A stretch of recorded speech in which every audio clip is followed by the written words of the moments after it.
Hi, welcome back. In this video we're going to get some practice with converting between Cartesian and cylindrical coordinates. And so what I've done is I've given these equations that we need to be able to convert between our different concepts. And we're going to go through a number of different things, a number of different techniques that you need some practice with. First technique is practice changing between the coordinate systems. So if you have something that's in terms of r, theta, and z, you'd want to get it to be in terms of x, y, and z. So this should feel a lot like polar coordinates. So we can either draw a picture and help us out, or plug directly into these equations. So x is going to be 2 times cosine of 2 pi over 3. Y is going to be 2 sine of 2 pi over 3. And z is going to be equal to 1. So plug it into a calculator, plug it into a computer, or we can say, okay, so pi over 3, that's 60 degrees. 2 pi over 3, that's 120 degrees. And so x is going to be negative 1. Y is going to be negative root 3, and z is going to be equal to 1.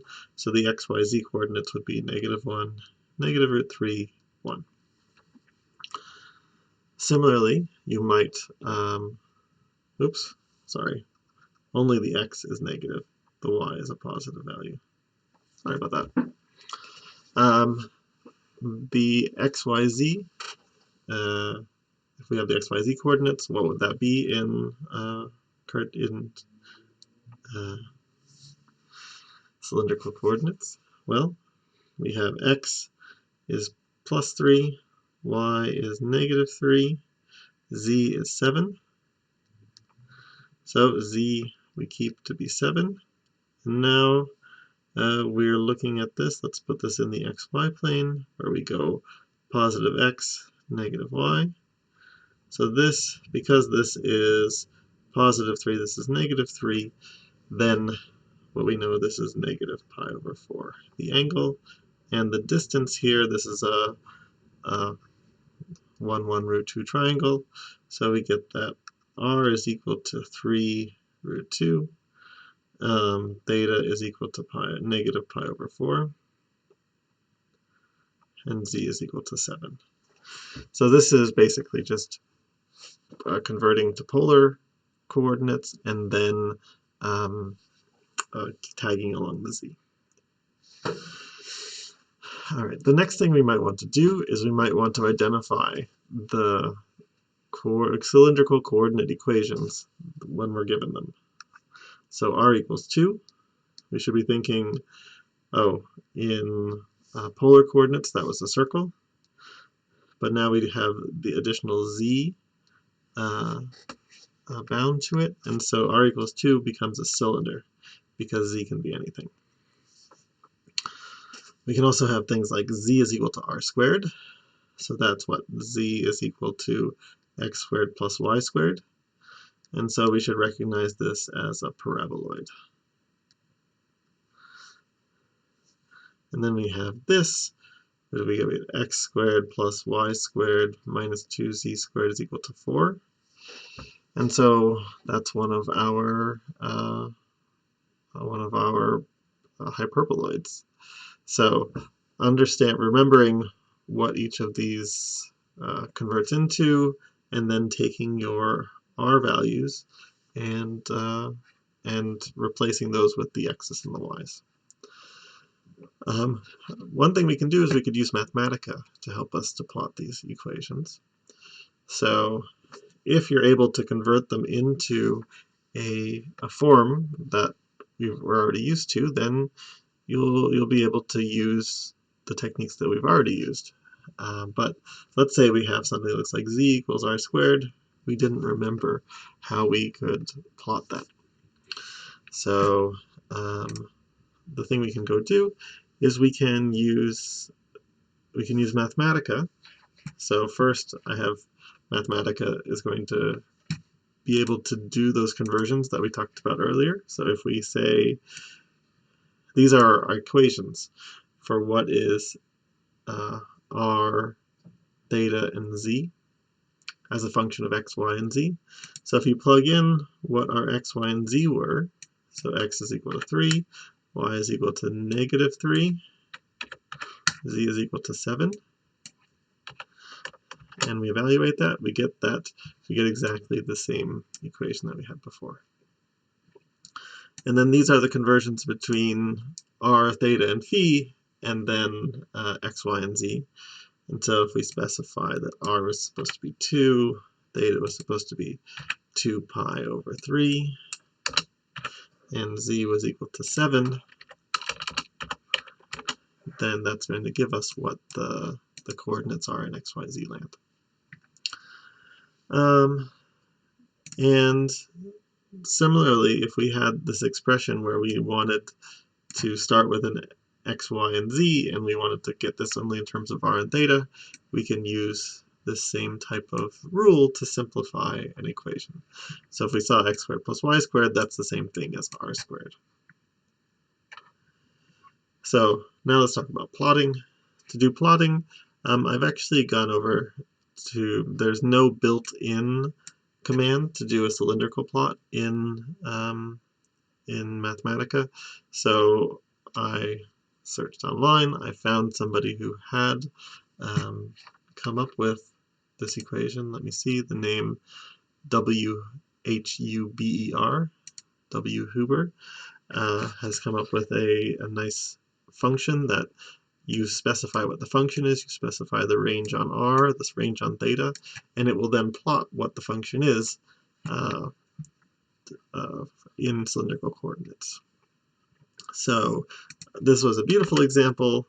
If we have z is equal to r squared sine of 3 theta, then this is what that equation looks like. This is the height over our circle, our domain, where r goes from 0 to 1, and theta goes from 0 to 2 pi. If we made theta go from 0 to pi, that's only going to be half of the circle. But from 0 to 2 pi goes and does the whole circle, and then this is the z value above it. The equation we had before in our, that we knew what it was going to look like, but if we didn't, we could plot that in here and we could see, hey look, there is a paraboloid. Z is equal to x squared plus y squared. All right, so when you have an equation in cylindrical coordinates, you need to be able to plot it, and this is giving you a way to do that. So just like in polar coordinates, when we talked about polar rectangles, we can ask the question, what is a cylindrical box? That is, what is a nice region that you can plot using using cylindrical coordinates that maybe is just best suited for cylindrical coordinates? And so, because we know that in polar coordinates, the nice things are annuli and pieces of annuli, annuluses, or sections of a circle, then the cylindrical boxes are going to be those with some height. So if you have some cylinder or a holy cylinder or a piece of an annulus that has some dimension, like some piece of this washer, or if you have some quarter of, it's like a piece of cheese. So all of those things are really well suited to use cylindrical coordinates for. So putting those things together, let's say you had a setup where you needed to sketch a three-dimensional region defined in terms of cylindrical coordinates. So in that case, we need to draw z is equal to r squared. We know what that looks like. We need to draw z is equal to 2 minus r squared. So that's going to be the same type of thing upside down. And so what that gives us is it gives us this, it's kind of like a squishy ball type of maybe a UFO type shape. This is the region. So if you're given that this is your domain of integration, then now you can draw a picture and see what that looks like.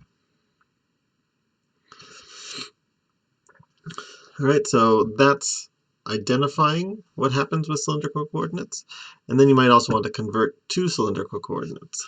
So if you have something like x squared plus y squared plus z squared equals 2 as a boundary, and you have x squared plus y squared equals 2y as a boundary, then it would be good to be able to take those equations and convert them into cylindrical coordinates.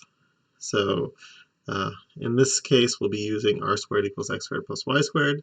So this equation is r squared plus z squared is equal to 2. And if you need to convert that into a function of z, right, we could solve for z. Z is equal to plus or minus the square root of 2 minus r squared. And then we have something that maybe looks like this, x squared plus y squared equals 2y. So in that case, x squared plus y squared is r squared. 2y is 2r sine of theta. And so we get the equation r equals 2 sine of theta. So that would be an equation that would match up in cylindrical coordinates. In this case, there's no z, so this would be a two-dimensional picture, basically also a cylinder shape. Something, if you're setting up your triple integrals and you're asking to get the solid between x squared plus y squared equals 1 and x squared plus y squared plus z squared equals 4, well, we need to look at this and put this into cylindrical coordinates. So x squared plus y squared equals 1, that's r squared is equal to 1. X squared plus y squared plus z squared equals 4. This is r squared plus z squared equals 4. So that is a sphere turns into an equation that looks like this. And so if we're drawing this picture, what we see is we see r squared equals 1. So this is a cylinder. And then x squared plus y squared equals 4 is a sphere. And so what we've done is we've taken this sphere and we've sliced out a cylinder in there. So we basically have a sphere that has a hole drilled right through it. And so if we wanted to set this up as a triple integral, what we need to know is we need to know what are the bounds on the xy plane and what are the bounds in the z direction.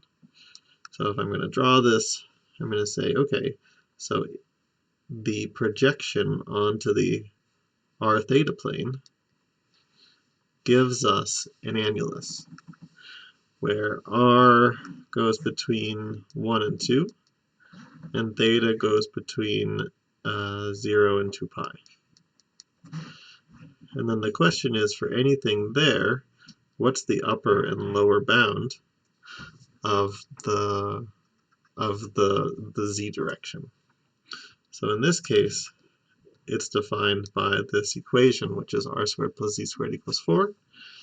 And so r squared plus z squared equals 4, if we solve for z, we get z equals plus or minus the square root of 4 minus r squared.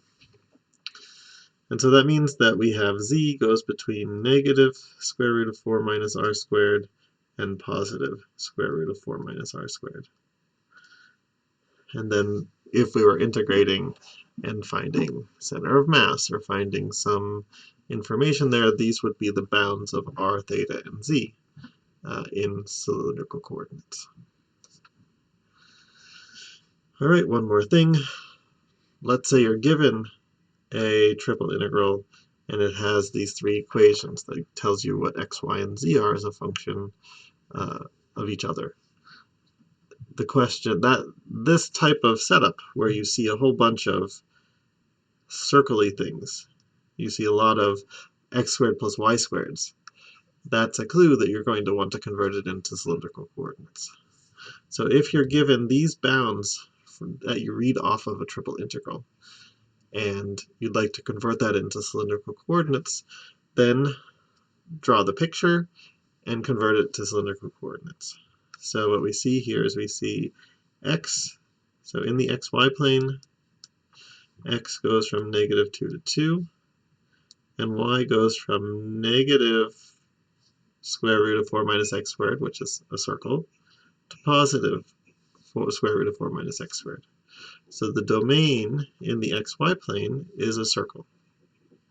This is the circle, r is less than or equal to 2. And then if we look at what we're integrating over, so now we know what our domain is. Our domain is this circle.